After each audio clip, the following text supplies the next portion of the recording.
my thoughts and in my dreams. They're always in my mind. These songs of hobbits, dwarves and men, and elves, come close your eyes. You can see them too. Alright, this is the tale of the toilet pizza. This is the story of probably the worst thing I've ever done to anybody. Probably ever.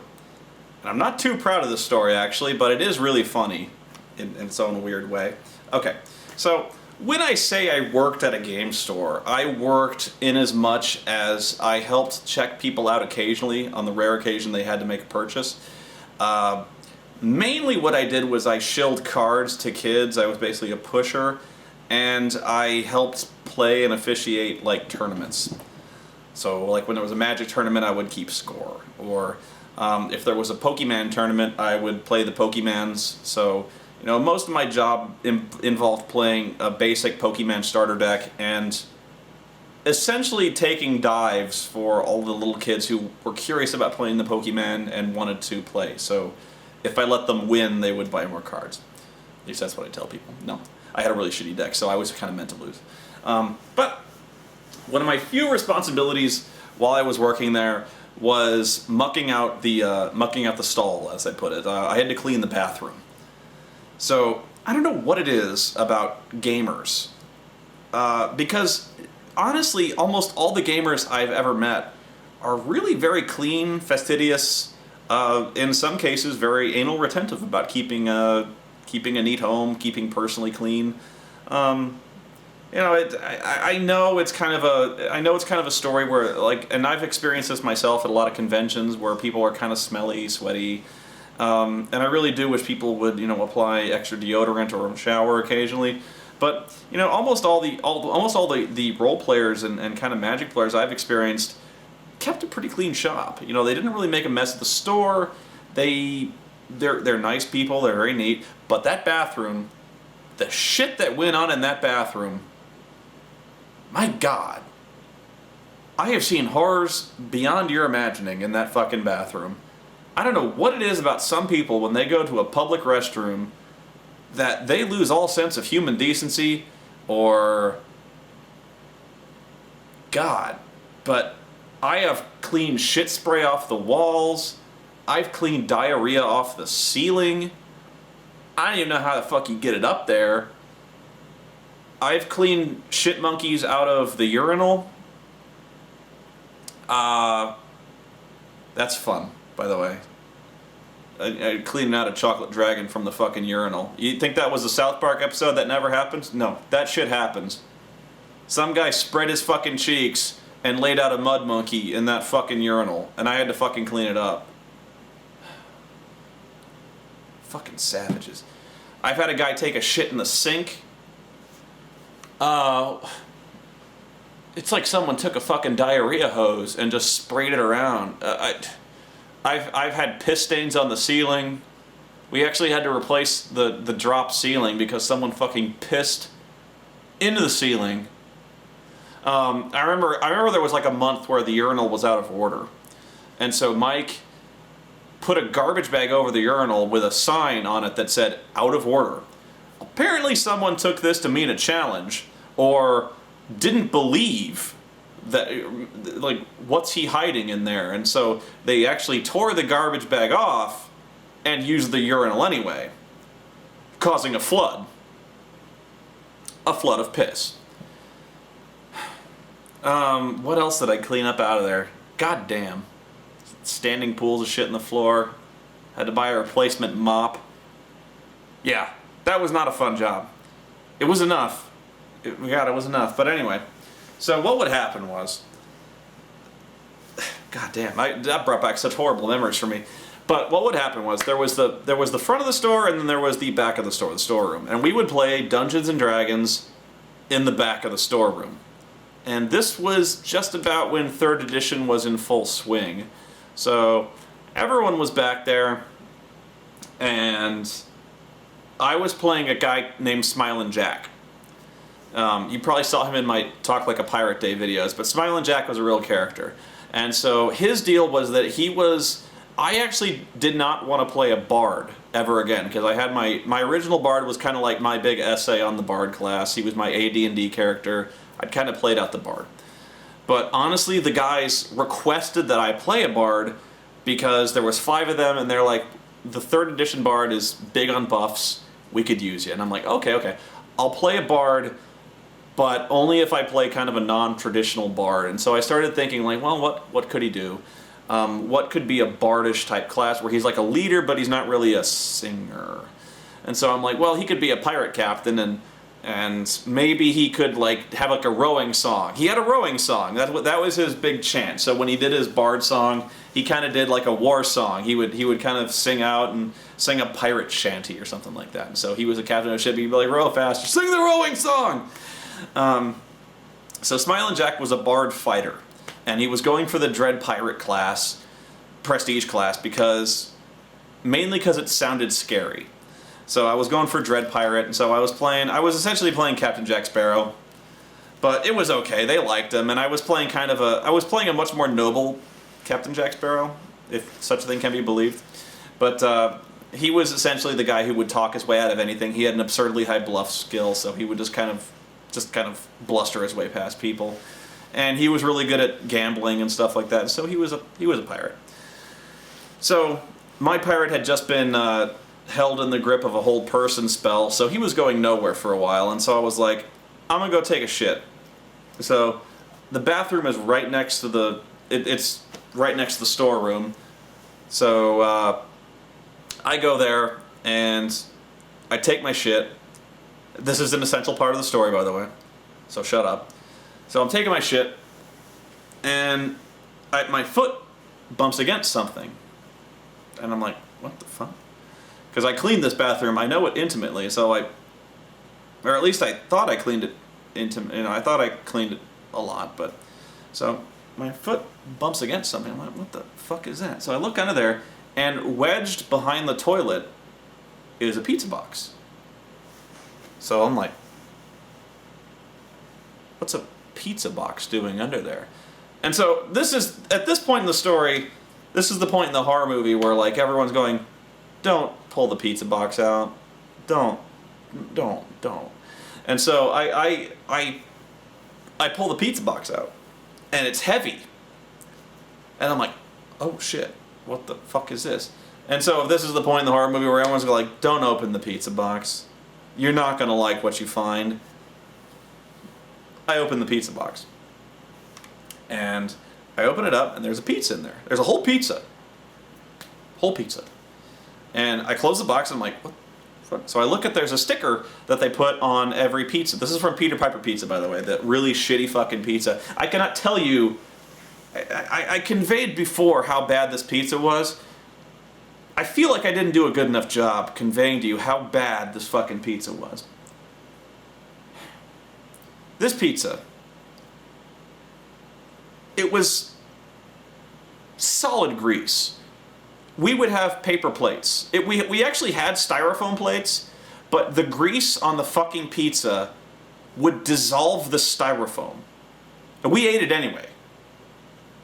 We actually, at one point, I remember somebody had 2 slices of pizza on this fucking plate. And they picked up the plate, and the styrofoam had dissolved to such a degree that he picked it up, and like just 2 pieces of styrofoam came off in his thumbs, and the plate stayed exactly where it was. So we actually had paper plates because those somehow held up a little better. They would become completely transparent at some point, but what would happen was we had these. Our gaming tables were white plastic, like picnic tables kind of thing. So they were like long white plastic tables. So I remember we were cleaning up the store, and we were shoving the pizza, the plates actually got stuck to the table. The grease had worked as an adhesive and stuck to the table. And so what had happened was we actually had to buy new tables at some point because the grease from the pizza had stained the tables yellow. And it wouldn't come up. We used bleach, we used like 409. This plastic had become yellow from the pizza grease. Jesus Christ. This fucking pizza was nasty. I guarantee you I probably gained 25 pounds working at that fucking store because I ate like crap. I ate nothing but fucking Peter Piper pizza and Taco Bell. And actually Taco Bell is probably the healthier end, undoubtedly the healthier end of that I ever got. But anyway, so this pizza was fucking bad. But, so going back to the toilet, I look at the sticker and they always put a sticker on the box just when you order a pizza. And so it's got like a barcode, it's got the price, and it's also got the date that the pizza was made. So I look at the date, and this pizza was made over a month ago. It was made like 5 weeks ago. It was last month. I don't know how, because I'd clean this bathroom quite often. I don't know how I missed it every time, but somehow this pizza had stayed wedged under the toilet for over a month. I mean, it was hidden back there. I mean, you would never think to look behind a toilet for a pizza, but there was one. There was a pizza there. So, I'm looking at this month-old pizza, and I almost drop it because I'm like, oh, and I'm like, oh shit, this is horrible. Like, and so, but I was like, but the pizza looked fine.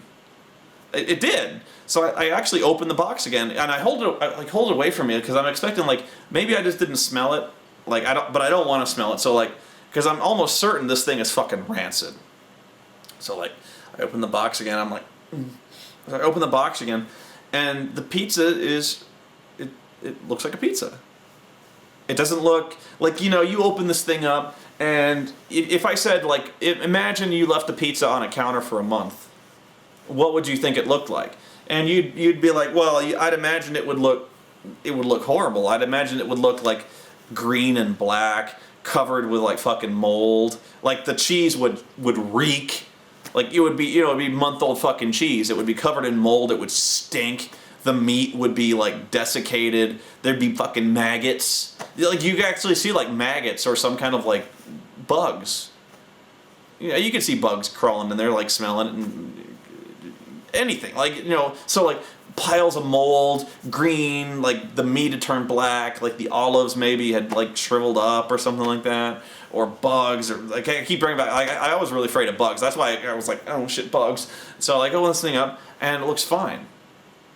This pizza looked like not quite the way it would look if it had just come fresh out of the oven, but it looked good, or it looked like a Peter Piper pizza. It looked like you would get the pizza and you'd open it, you're like, oh, okay, that's fine. But if you looked at it closely, so I'm like, there's no bugs, okay. So I look in there, I open the box, it doesn't stink, but I look in the box and I look close. It looked like the pizza was made out of plastic. It looked like a fake pizza, like a really, really good fake pizza, like a prop pizza. Like if you made a pizza out of enamel, or and then finally what I decided it looked like was if you took a pizza and shellacked it, like if you put clear coat on it, like weather coating or shellac, if you shellacked a pizza, that's what it looked like, because it looked like a pizza, but it looked too shiny. So what I discovered, or at least what I hypothesized happened, is that this pizza, there was so much grease coating this pizza that it actually acted like a sanitary barrier. It acted like a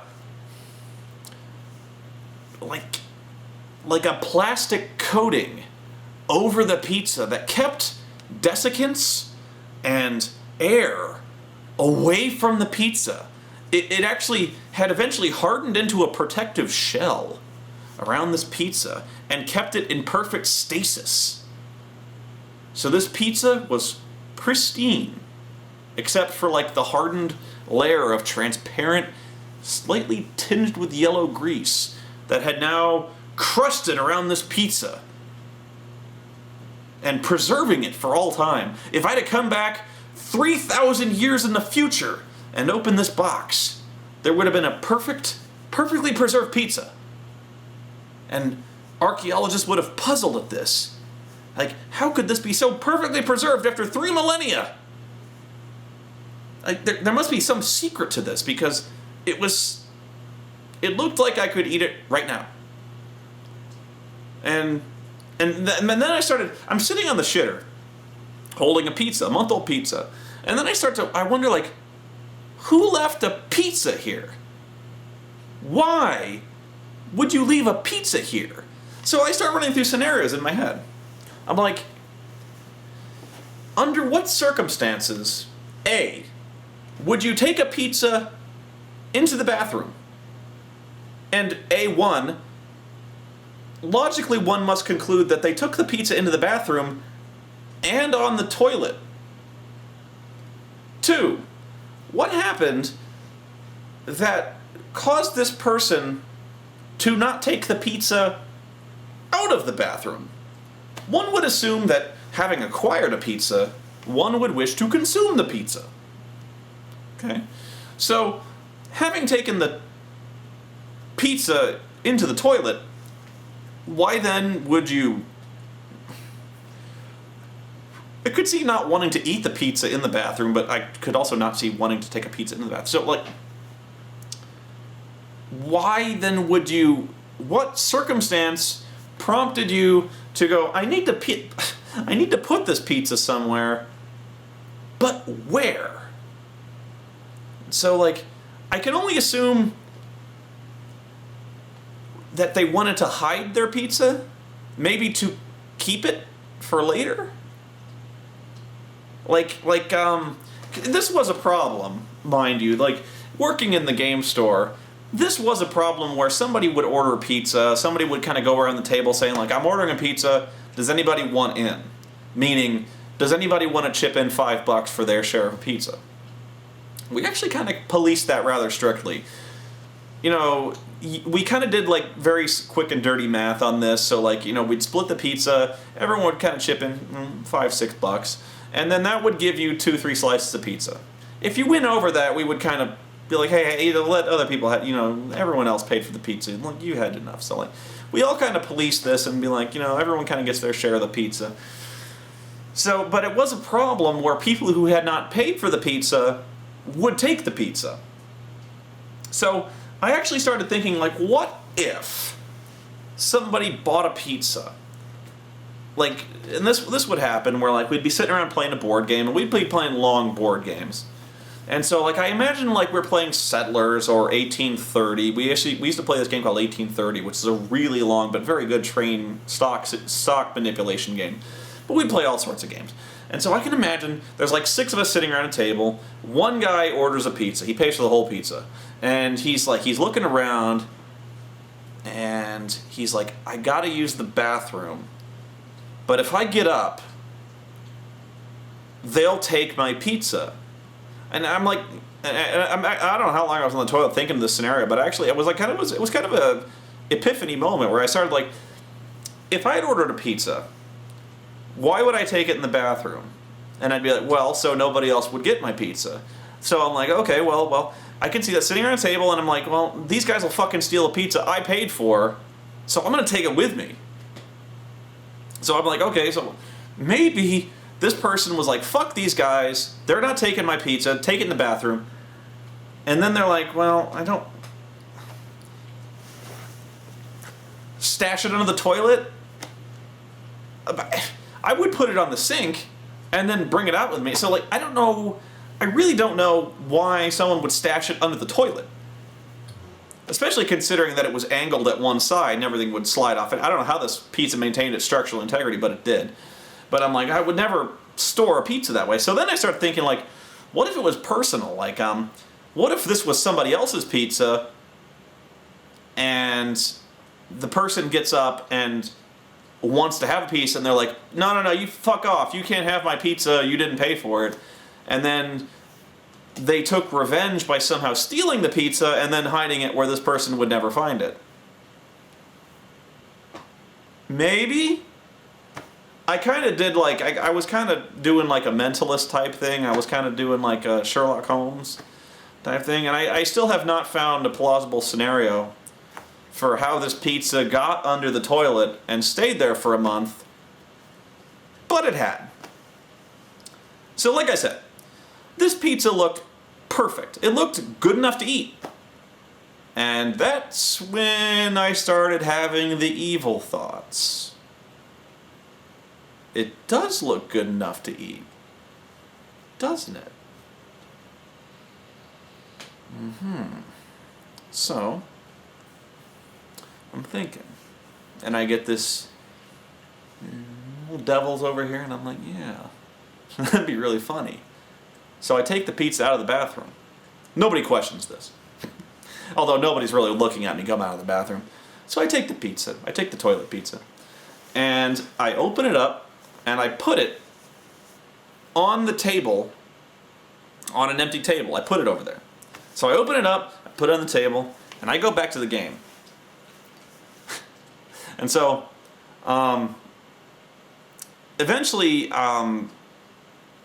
we're sitting there and we're doing a fight, and I finally get out.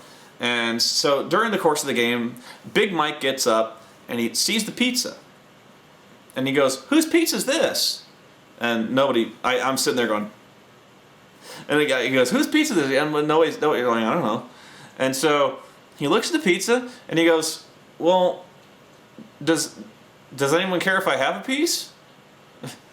And I go, "It's fine with me, but I think it's been there a while." And he goes, "Oh, it's fine." So he reaches down and he picks up the pizza. He takes a piece of the pizza, and it this really should have cued him up. This should have clued him in. But he takes this pizza and he reaches his fingers under the pizza and he takes a slice, and almost like it's a saltine cracker, it pops like this perfectly triangular wedge of pizza, crack, and it pops up from the box. And so this pizza's it's like a Dorito. It's really fucking hard.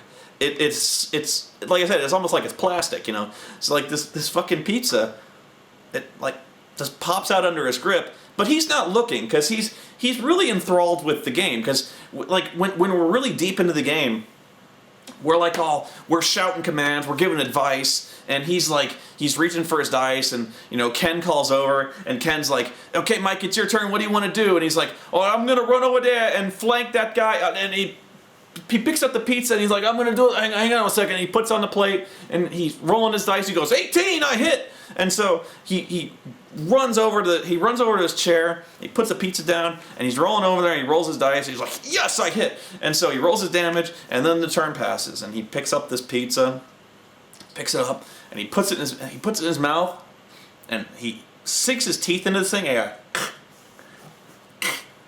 and he puts the fucking, and then he bites, and like I said, like a tortilla chip, this piece of pizza pops, crack.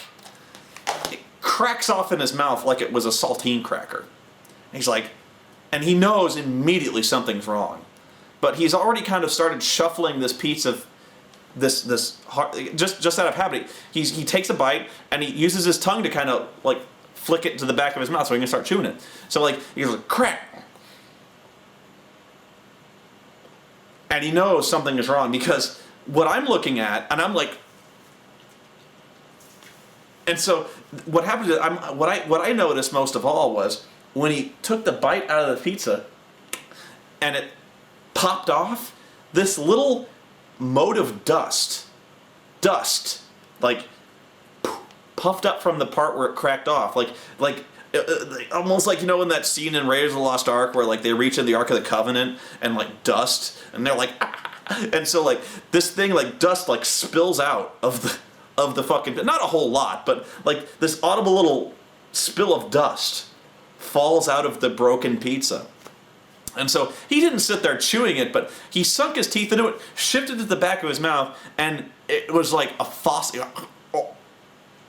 And he knew right away that this was wrong. He knew he had just put pure evil in his mouth, and he tries to spit it out, but it's too big a piece. So he starts to spit it out, and he's like, and like the piece gets wedged in his lips. So it's like this big triangular, sharp as fuck piece of pizza, and he's like, it's like caught against his teeth and his lower lip. He's like and so he fishes this fucking thing out, and he's like, and because I have no idea what the fuck it tasted like. I don't want to fucking know. And I had no poker face. I have a very bad poker face. So like, it didn't take him fucking long to realize who the fuck the Joker was, because I'm like, and he's like, no, I'll fucking kill you, and I'm like, and so like, he really should have known when he picked the piece of pizza. But honestly, that was like the worst thing I've ever done to somebody, because that was horrible. That was really bad. Honestly, I probably could have fucking killed that guy if he'd have swallowed it. Can you imagine what would have happened if he'd have swallowed? I was like, you probably should like rinse your mouth out completely, like right now, because I think that pizza's like a month and a half old. So, and he didn't get sick, he's fine. But yeah, I'm lucky. Honestly, I'm lucky, because that could have turned out to be really bad. But yeah, that's the tale of the toilet pizza. I have no explanation for this, and yeah, I'm a pretty big jerk, or at least I was back then. I've never done anything close to that evil ever again. That was, like I said, that was probably the most evil fucking thing I've ever done in my life, and I do regret it. I honestly do. It's a funny story, but only because nothing bad happened coming out of it. That could have been really tragic in hindsight.